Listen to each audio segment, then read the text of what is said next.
Hey, everybody, it's me, Jonathan Millard, the voice of the Veil, and welcome to another Big Hype podcast brought exclusively and powered by Hype Energy Drinks and wearing Bravos gloves. Protect yourselves at all time wearing Bravos boxing equipment available. Links in the bio, and please support our charity of choice, Boxers in Need. But joining me from the South Coast, all the way to your ears today, Bournemouth. He's already said proud flag wearing down there in Bournemouth. It is Mace Ruegg. Good evening, Mace. How you doing? You all right? Yeah, man, I'm good, I haven't introduced you for a long time. Training. I haven't introduced you for such a long time, so it was nice to get the r back in there as well. So yeah, mate, how's things been? To be honest, so many people get my name wrong as well. Like, my name's probably one of the hardest names to get right as well. Like Ruegg. I'm like, yeah, Ruegg, and they're like, what, egg? I'm like, well, yeah, but it's not egg, is it? It's like Ruegg. Do you know what I mean? No. Yeah, it's not an egg. I'm not an egg. My head might look like an egg at the minute, but yeah. That's all the dings and the donks, mate, from the bout. What's the way? I've got a weird shaped head. That's what that is, mate. Whatever you say. You know whatever you say, mate. Whatever you say. Anyway, we start the podcast the same with everyone else, and it's that question: how and why did you get involved in boxing? For me, I just think it's because I was quite a troubled kid growing up. I had a bit of an up and down life, and just needed something really to put my time and my energy just to stay on the right path. My dad was a professional boxer, so it wasn't like I was new to the sport. I was in the gym from day one. From I've got pictures from when I was about 3 days old, in my dad's backstreet gym, and ever since it was just a normal thing for me, just being in the gym, and that's always what I wanted to do, is just box and fight, you know. So.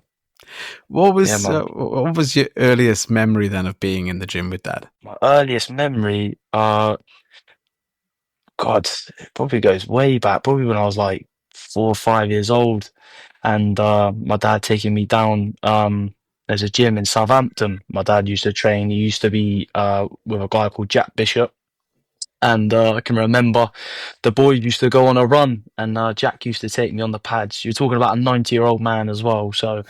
And he was quite like a miserable man, like quite like army, regimented, like what he said goes. Didn't really have like a soft side, but every time the boys used to disappear, he used to hold the pads for me, and you could see that sort of like playful side of him that most of the lads in the gym didn't see, because he was so regimented all the time. So that's probably one of my earliest memories, and then from then it just spiraled out of control. It's just ever since I just loved it. So yeah, man. So what was the path you took? Because I mean, I know we have history, so I'm sure we'll come to that in a moment. But how did you? What was the path? Did you do the amateurs? Was it sort of something completely different? To be fair, I did. I was gonna go get my card and try and do the amateur boxing side of things, but I just wanted to chuck myself at everything, to be honest with you. Like I'd done the K1, the Thai boxing, the MMA, the Jiu-Jitsu, and all I wanted to do every weekend, I just wanted to fight. That's all I wanted to do, was fight. So for me, the busiest way of staying possible was just chucking myself at everything, really.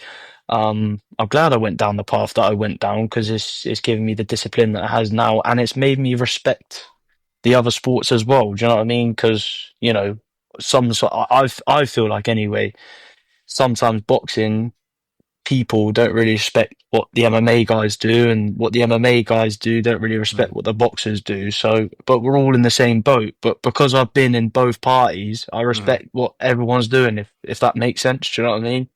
So yeah, man. No, that makes perfect sense. I mean, if was there one thing that was pulling you in more than boxing? Obviously, is where we are now. Is boxing what pulled you through those things as you tried those other things out? When I was rocking up, I was doing these Thai boxing fights. I was forgetting to kick, basically, and I was just using my hands. And my dad was thinking, "Mate, I think you're in the wrong sport, you know." And I thought, do you know what? I want to give boxing a go. Yeah. And he said, yeah, no problem. And then I just started boxing unlicensed, done a few unlicensed fights.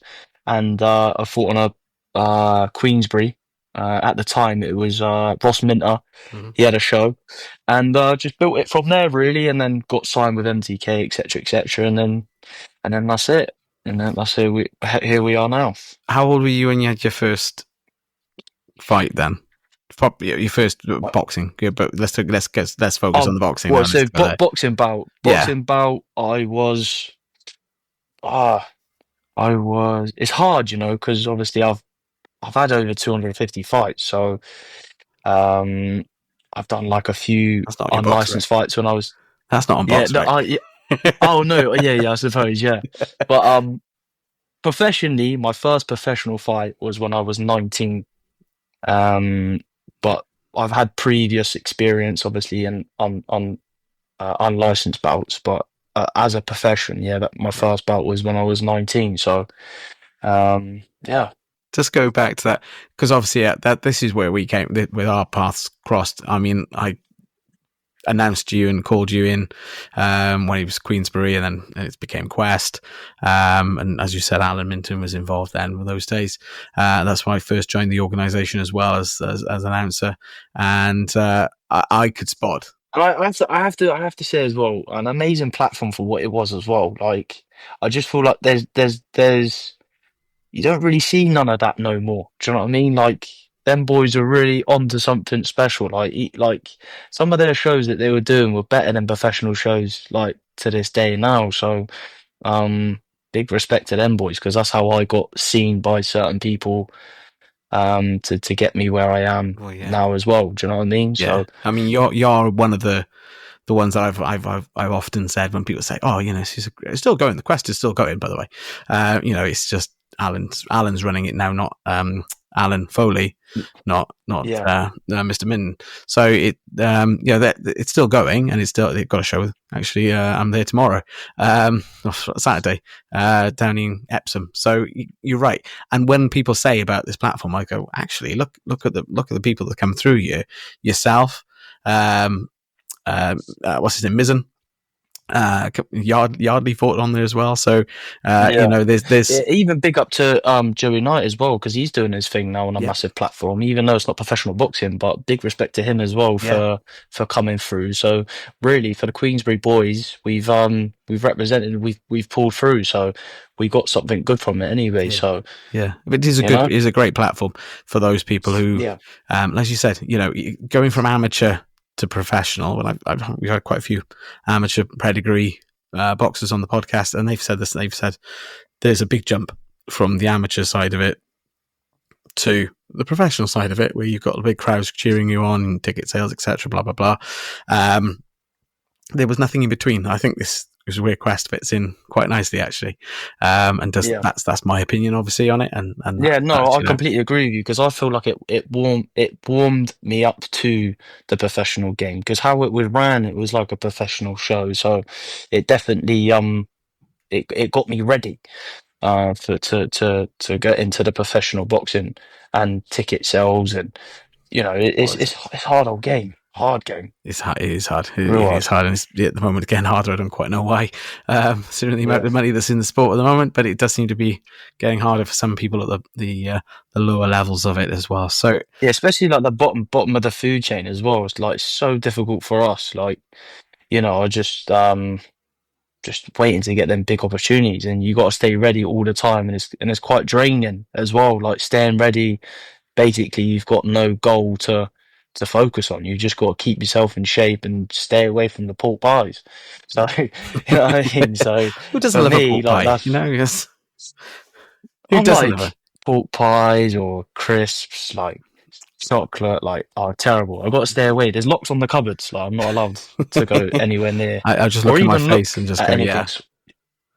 Yeah, that's my face at the minute, to be fair. Anyway, so we first fight 19. Professional fight first 19, wasn't it? You had, so, as you said, quite a few, and that's where we sort of crossed paths, and I could spot you then. I looked at you and thought, yeah, this kid's going to go far.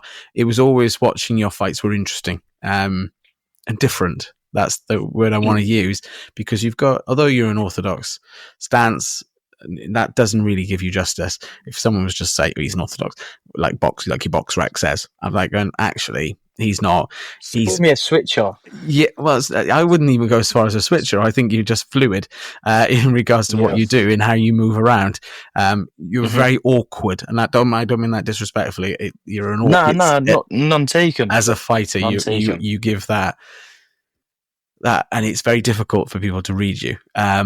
So let's go into the professional turn then. Obviously, you turned 19. You started off with, and forgive me, MTK. Yeah, MTK. I boxed on a local show Yeah, down here for my professional debut, but then obviously COVID happened, and I was like, "Oh, mate, this is a bit of a stinker, really." mm, But they kept me busy. MTK. They got me on some shows in Spain, and we got through. Obviously, the rules and regulations that we had to follow, the guidelines. And I was like thankful enough to keep busy and keep fighting. So at one point, I was Britain's most busiest fighter. At one point, so yeah, that's my little claim to fame I think you through were, mate, COVID. because Anyway. you sort of popped up in. Basically, there was only you had five fights roughly during lockdown. Yeah. And Yeah, no, there and was that was lucky as well because most people were just sitting on the shelf yeah and you know getting one, basically maybe two going if they were past their lucky. sell by date. You know what I mean? Yeah. So I mean, yeah, but like you say, you didn't follow a traditional route in that respect. You took whatever was available, and like you say, Yeah, I had to. I you were had to. you sent me a video. I remember of you boxing out in Spain in a Matador's bull ring. Yeah, Was that that one of was a the new MTK experience. ones, or was that before? Uh, that was organised by MTK. And that was some experience because I've never boxed abroad. So it was all new to me as well. It was a bit scary to be fair, and didn't really understand. No one spoke a word of English either, so I just had to just get in there and do my thing, impress who I needed to impress, and start climbing up the ranks. And you did well. You started really well, strong start, all winning all the way up until more recently. But you certainly came back in with you signed with Boxer. Then was that the next thing? The next step after the MTK sort of fell away, and No, was never, Boxer the next never. step? Or what was the So next I've step never for Gibby? been I've never been under any like I've never had um any promoter. I've always just done it on my own with Okay, my manager Tom Stalker. So big up Tom as well. we like Tom.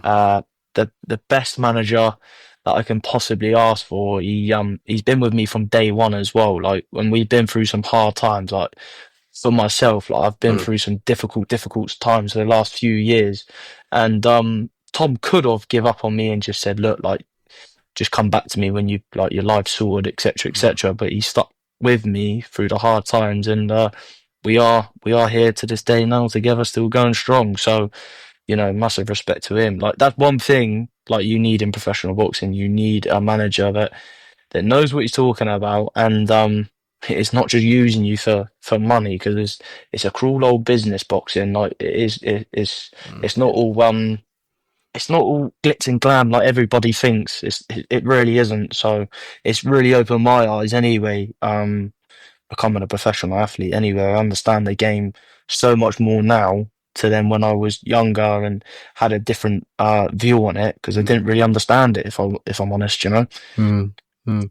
Yeah, and I respect Tom an awful lot. I've worked with Tom, done a few shows with Tom. As announced a couple of shows with him. I see him pop up occasionally in different shows that I'm at or working at, and he's always very polite, always very happy to have me and have a little chat and catch Yeah, up. But yeah, you're absolutely right. It's imperative that you have someone looking out for you on your back because he has got you in some great fights. I've said Boxer was one of them already. I know yeah, there was former one. boxer twice. I was going to say I'm sure twice. There was one that I was supposed to announce for you in the York Hall. I think it was a TM show. And that one, Hmm. whatever happened, the fight fell apart.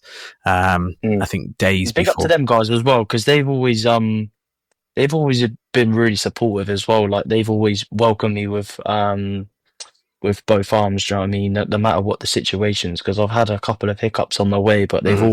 always been there if I've needed to go there. So big respect to them boys as well. They're doing their thing, and they're going places. Their shows are really coming together really nicely, and it's really nice to see. Yeah, John and Aaron do a good job of putting stuff together and getting it all working there, Yeah, an and amazing job. obviously working with Nielsen as well. They've done phenomenal things now as well, and really pushed themselves up into, notable brand that boxers like yourself want to be on. And if Yeah, I did see something that you may be on one of their future cards as well. Is that right? yeah, yeah. Cool. Just got to sort a few things out, and yeah, get everything sorted. As everyone says, tickets, like ticket sales, etc., etc. They're like it's a massive part to play. Sponsorship, etc., etc. Like, it ain't just like I'm a full-time athlete and this is like my job and I get paid every week for it. Like, I got to work an 8-hour day.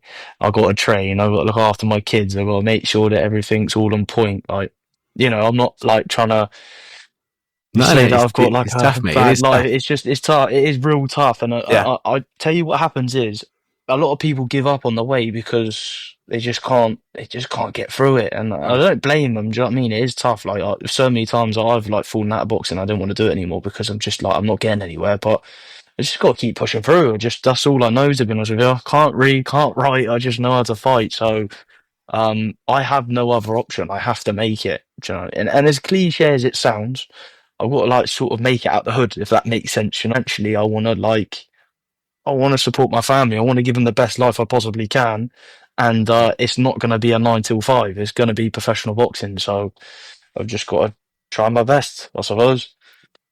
You're doing phenomenally well, and trust me, you're absolutely right. A number of people I've spoken to that have fallen out, they've gone out, they've given up, they've put it to bed. As they say, throwing the baby out with the bathwater for whatever reason. Things haven't gone quite the way they thought, or they've had issues. Yeah, I get it, but you're absolutely right. Being a professional boxer is not an easy route for anyone, unless you're very lucky in regards to some people who want to sponsor you or get behind you and enable you to train Or full you've had time. an amazing amateur pedigree as well when you get signed by a big promoter as well. For myself, there's no amateur pedigree. There's nothing. It's just all on my own back. Like, few unlicensed fights, Thai boxing, mixed martial arts. Like, I'm not your traditional, had 30 amateur bouts. I've won national titles. Like, I've literally just thought, do you know what? Let's just get stuck in and do it. Do you know what I mean? So, And props to you yeah, for that one, mate. Props to you to that. I appreciate that. Thank you. It is tough. It is tough. And I take my hat off to anyone who wants to get in the ring anyway. Yeah. I've learned so much more about professional boxing by starting doing this podcasting and stuff, and just chatting to people and just finding out the ins and outs of it. I don't think I'd ever want to be a promoter. Those guys get a lot of stick, but it's a lot of hard work to put on the shows. Again, the same with boxing. You've got to sell tickets, as you said. If you don't sell the tickets, then sometimes the fight don't make it away. You're lucky enough that the promoter is kind of like, okay, well, look, we'll do this, but we'll do a deal, blah blah blah, whatever that deal is. Yeah. But yeah, I mean, you like you say, you've been on Boxer twice. You've been on Frank Warren's card as well, with his Queensbury. Recently, Queensbury. And if I'm honest, the best experience I've ever had in my life. Even though I come up short and I lost a close fight, it's weird because I had the fight. I just felt like a massive weight just lifted off my shoulders. If that makes any sense, like, I just thought, do you know what? I had fun tonight.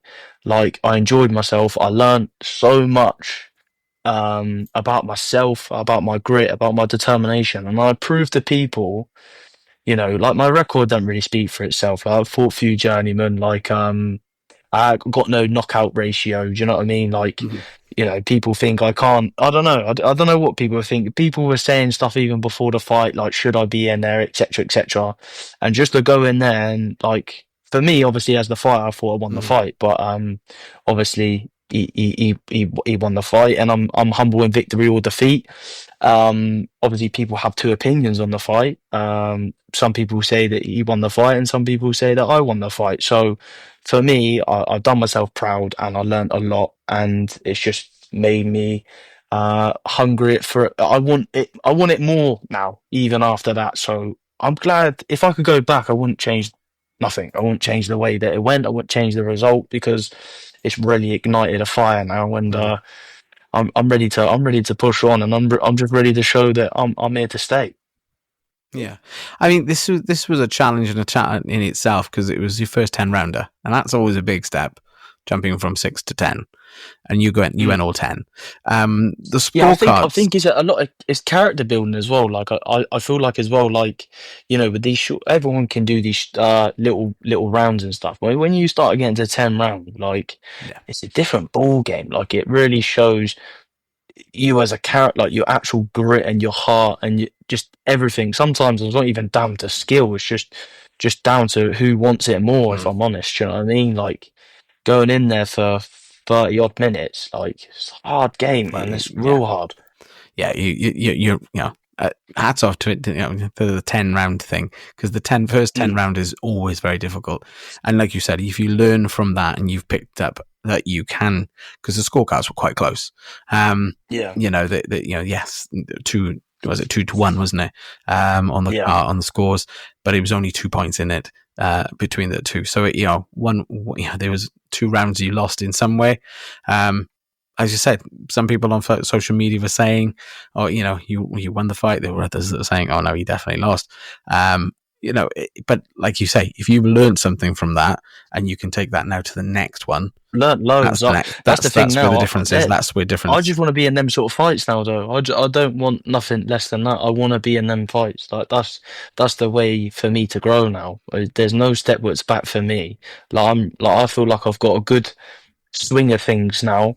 Obviously I've changed trainers as well. I'm training with Ian Weaver now, and he's Okay. done wonders with me as well. So he's really changed a lot of things that I needed to do, especially going into them sort of fights like 10 rounds. I couldn't be dancing around for 10 because my legs would have just given up. Like, I wouldn't have been able to do it. So I had to box a little bit differently in that fight and just be a little bit more clever, Yeah. because I know I needed it. It was a long fight, and I even Dylan said to me, he said, like, from round 6, I thought that was going to be it. He says, I thought you were going to fatigue, and then I was gonna stop you. And I said, listen, I'm like a Duracell battery, mate. I can go all day long. You know what I mean?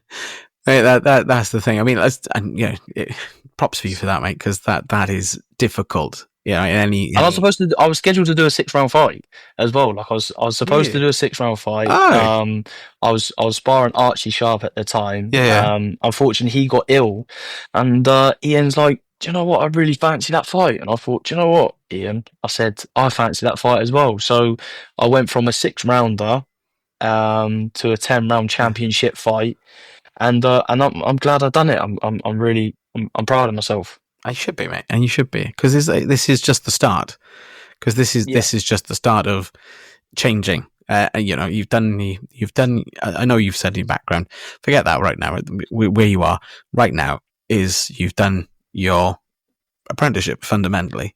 Hmm. You're now at the next level to go into the rounds with the championship stuff, with the gold, with the silvers, with Mm. whatever comes up, and then the regional championships. Those things are now, I think, for you in grasp. I think Hmm. Tom needs to have some conversations and chat. I'm sure he will be, about what's next for you and what possibilities could come from it. Yeah, we got some good things penciled in and scheduled, and like I said, I'm excited to announce what I've got to announce. But like I said, it's good. It's all positive. Um, a lot, maybe people thought after the loss I was going to go another way, but I was just, listen, like, you got to be positive about things. Yeah. You win, you lose, you got to dust yourself off, you got to go again. Like, I could have just moped, cried for months. Oh, I've lost, mate. I've lost countless of times before, so it don't mean it don't mean no difference now. Like, for me, I gain more from that. So for me, it's a win.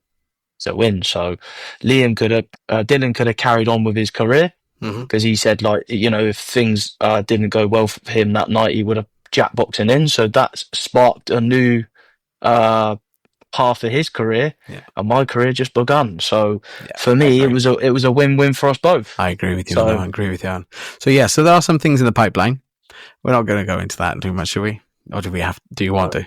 No, we won't just yet Not anyway. yet, We not won't yet, just yet, but not it's yet. exciting Tease anyway. it, tease, aren't you? Yeah. Okay, so let's progress. Let's go. Let's say the everything goes the way it should be going, and things are going the way you would. What would Mace want? What does Mace want from boxing? Can I tell you? Can I be really, really honest with you? Right?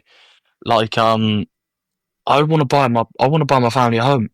Like that's all I want. You know, everyone wants to be a champion, yeah. But if you said to me, do you want to be a champion or do you want to financially make your family stable? That's what I want. Like that's what drives me every single day, busting my ass working in the gym training. Like, I want to financially support my kids and I want to give them a future that I never like. I want to give them a future and a life that I never had. Like, Mm. come from nothing. I come from dirt.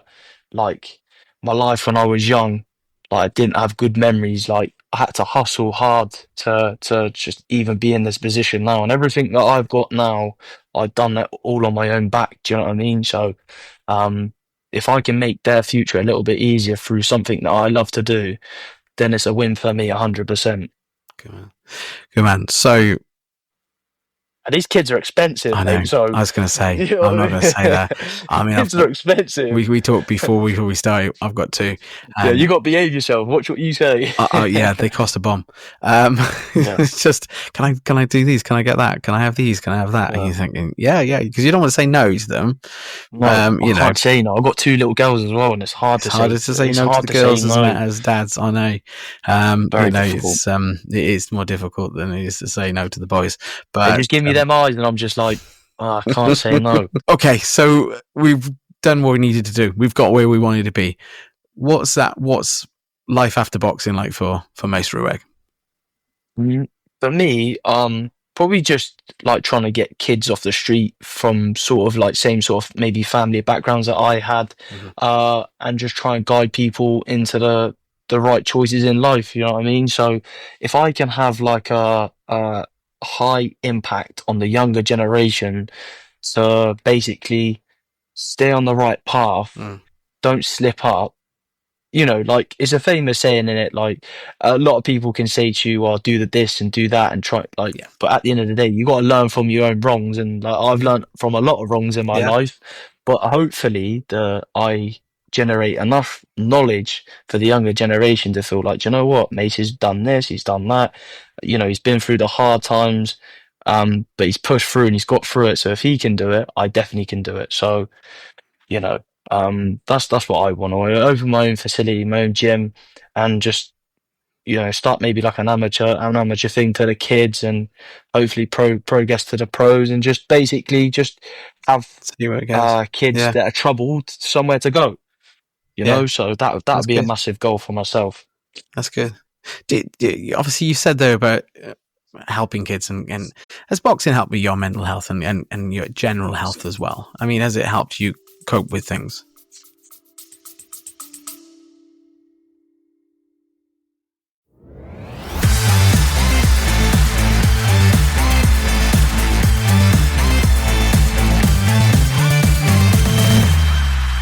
Big Hype Podcast, sponsored by Hype Energy Drinks.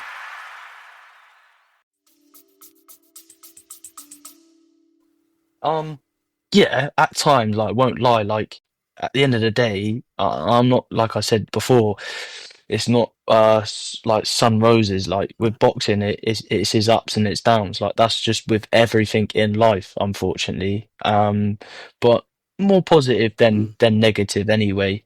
Definitely hard when things are not going my way and fights are not happening. Obviously, mm. I'm not really earning no money either. Yeah, That's yeah, like quite a low spot in my career. But when them like big fights do come, them 10 rounders and the money starts to come in a little bit as well, then you think, "Do you know what? Like yeah, this is actually worth doing it now." yeah. I'm not saying like it's all about the money, but at the end of the No, day, like no. I've got kids to feed and I've got food to put on the table. So that's my responsibility as a man to do. So and this is what I want to do financially as well. I want to box. So Yeah. I've got to get something out of it, and I. So yeah.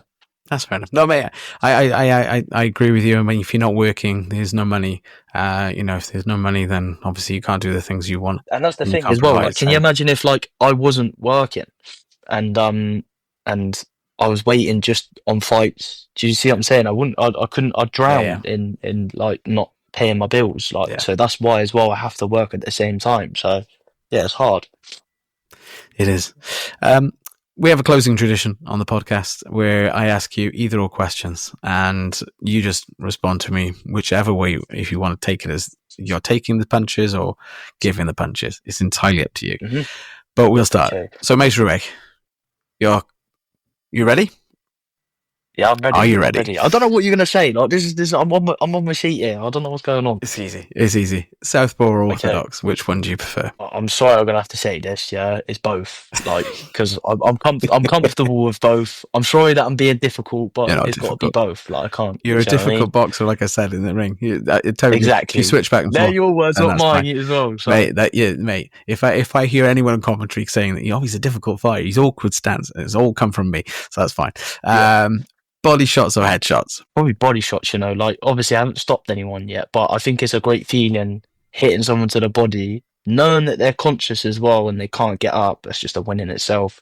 Sometimes if you knock someone out, they could wake up and they've got a bit of a false illusion, like, what's happened? Like, I'm ready to fight again. You're like, no, mate, I knocked you out. Do you know what I mean? So it's definitely a body shot. It's definitely a body shot. Would you rather train alone or with a partner? I don't know that one. In the sense, like, you're a training partner or a coach, like your coach pushing you. Coach, whatever you want to say.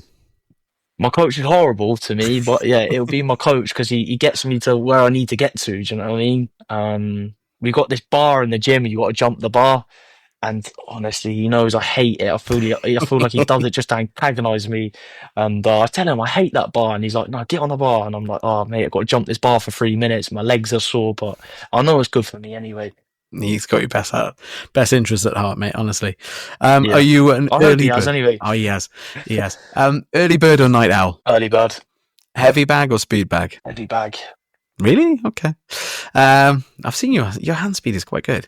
Anyway, underdog or favourite? The dog. Boxing gym or training outdoors? Boxing gym. I thought you were going to say on the beach in Bournemouth, mate. But okay, I'll let you have that one. Sand everywhere.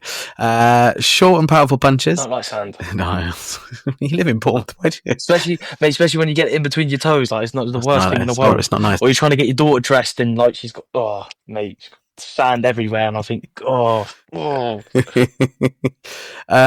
we to? Short and powerful punches, long and technical. Probably long and technical because I'm a technical man. Okay.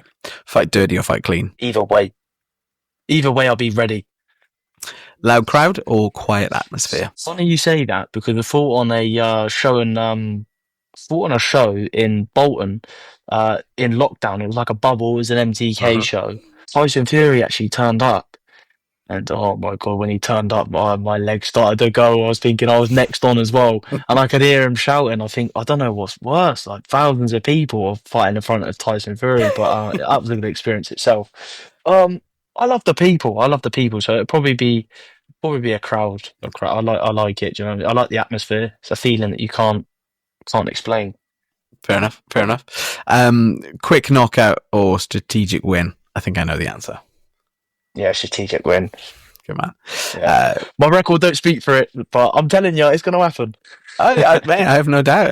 I've seen you knock someone out. I've seen you knock people down before, so it's just not happened in that game. That's all. It'll happen. It will happen in the game, I'm sure. I've knocked a few people down with head kicks, but just no punches yet. So look, we've done that one. So hypothetical question. You may already have given an answer to this one. AJ or Fury?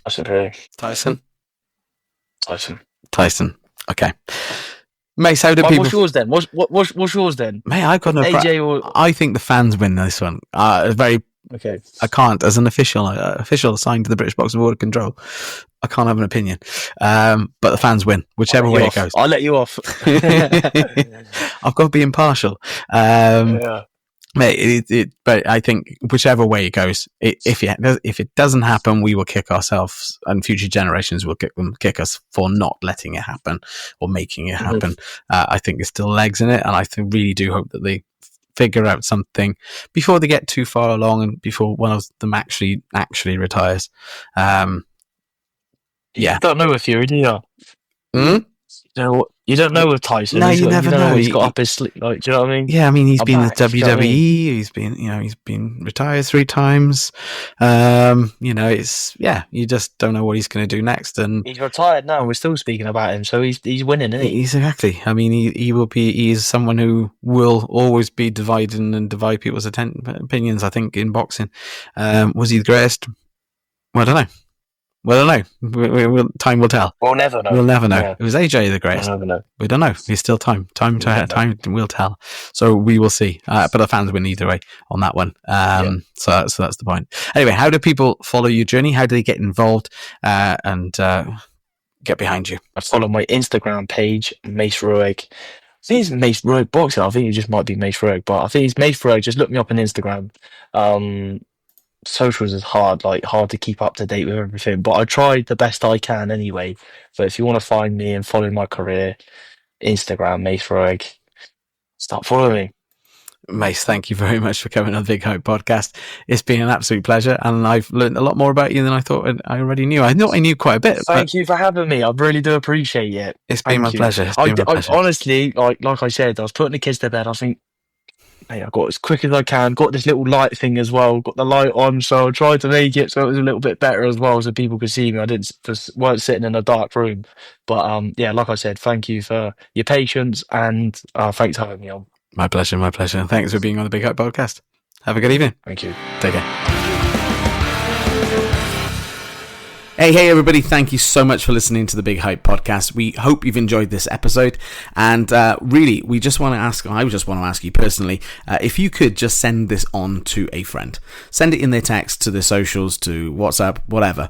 However you get it to them, just get it to them. I'm sure they'll appreciate it, and I certainly will appreciate it. So thanks again for listening to the Big Hype Podcast, and thank you again for sending and sharing.